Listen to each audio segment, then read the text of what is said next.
I actually looked up if the Only Murders in the Building podcast was a real podcast, and it's not, and that kind of sucks. Like, wouldn't that be so cool to actually hear the podcast for real? Like, it was like a real thing? So, this is my petition to the creators of Only Murders in the Building. Take all the stuff that we got from season 1 for the Tim Kono case, have them add some more things to fill in, and give us like a 4 or 5 episode podcast.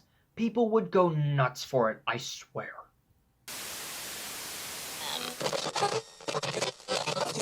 Welcome back to the TV Corner, everybody. Today we are talking about Only Murders in the Building Season 2. Only Murders in the Building Season 2 finds the trio as the subject of their own podcast after being framed for yet another murder in the Arconia building.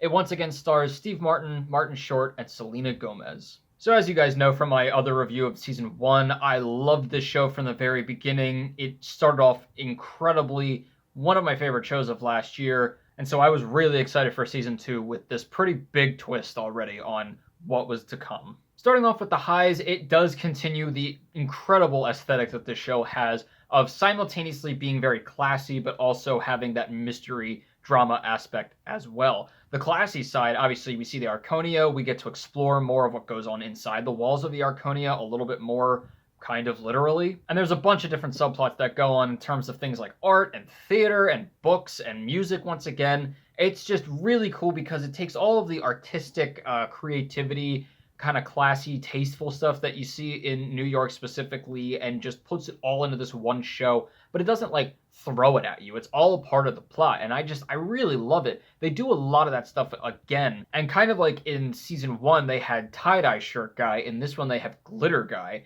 and so I'm kind of interested to see like in season 3 what they're going to do with that, like what guy there's going to be next, and especially considering it always seems to be somebody who's wearing a lot of colors. I just think that's really cool. Like just the whole aesthetic of the show is just off the charts awesome. And then obviously on the mystery side, there's a ton more that they introduce once again, like things like secret passageways and like cool mystery games, just all of these things. There are so many clues and Easter eggs and things to pick up on in this season that it really keeps you guessing. I think one of my favorite parts of the season, though, was the trio because they not only have the podcast still, but this one we actually get to see more of their personal lives outside of the podcast, because obviously in the first one, that's most of what we were seeing was them with the podcast, because that was kind of the whole plot.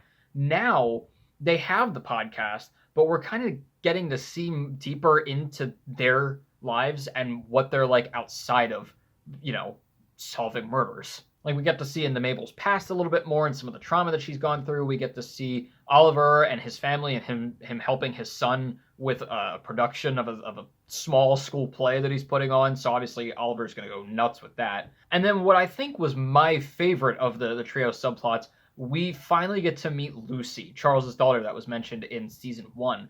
And she is awesome. I love her. She's adorable. It is a little weird saying that now because I did find out the actress is only like 5 years younger than me, but she seems a lot younger, which I think is kind of the point. But she's awesome. She is basically like little Mabel. She's a tiny little hipster, and she is just cool. Like she is just with it the whole time. And she helps with a lot of the mystery as well. So I really loved her. There are some other pretty funny and pretty shocking things that you see in Charles's subplot, but I will leave those up to surprise. But I think the best part of diving into each of their lives separately is that it does kind of separate them just a little bit in the season, not like a whole lot or anything, but like when they come back together at certain points, it's just so wholesome. Again, I would never have put these people together. I mean, obviously Steve Martin and Martin Short, but like with Selena Gomez, I would have never put that together, but my God, they're just so good. And obviously with that trio comes the hilarious moments. There's just so many good ones again, mostly the old jokes and like, Steve Martin and Martin Short being a little out of date or whatever, but oh my God, they're all just so funny. I love them. And not only that, but there's actually a lot of funny moments with all of the other residents of the Arconia as well, and all these other characters that come in.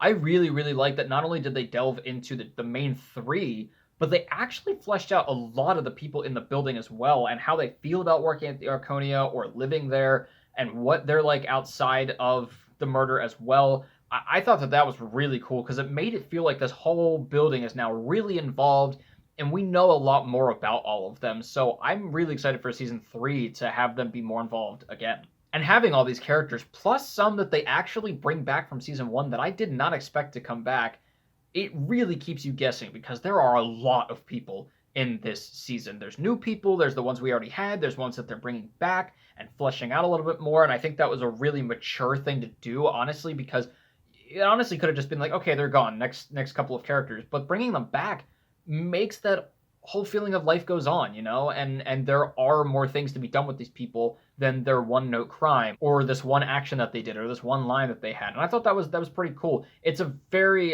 Dan Fogelman thing to do, considering he also did This Is Us. I don't really need to bring up the music again because I talked about that in the last review, and it's pretty much the same. But I will say I did actually stumble across a video of Siddhartha Khosla himself talking about how he made the main theme and all the music for it, and it was really cool. So I'll put it up here. Take a look at it because it's really pretty cool. There's a lot that actually went into that theme that you don't notice at first. But speaking of the theme, I actually did look out for this and I still didn't spot them, but I knew it was going to happen. There are actually little Easter eggs in the main theme this time, and like that little cartoon animation thing that they do in the beginning. There are little things that are changed around each episode, or at least in a few of them, that kind of reflect what the episode's about, and I didn't know that. I looked for it, but I never saw it, so really keep your eyes sharp because it's fun to look for. One middle element that I had was that they actually don't do as much with the podcast itself in this season. Obviously, the whole thing surrounds them doing this podcast, and so that still is a very big part of it, but it's just not as much as it was in the first season. They were very focused on their real lives in this one and not their, audio lives, I guess. It's not the worst thing in the world, it's just I like the podcast parts of it. It's kind of the whole reason we watch it, honestly, but I loved when they were doing the lines for the podcast and they were recreating some things, and they just anything that had to do with making the podcast. They didn't have as much of it this season, but it also does kind of make sense because they are the subject of the podcast. So there's a lot of things that they either don't want to say or just straight up can't say. And any time that they do talk about stuff, a lot of it's actually off screen and then they refer to it. So they do acknowledge that they don't, like quote unquote, have a lot of content. They say that a lot. They don't have a lot of content for episodes this season, which is a kind of funny joke in and of itself. But it does suck that there wasn't as much of that going on, considering that's a big part of this show. So I do have a few little lows.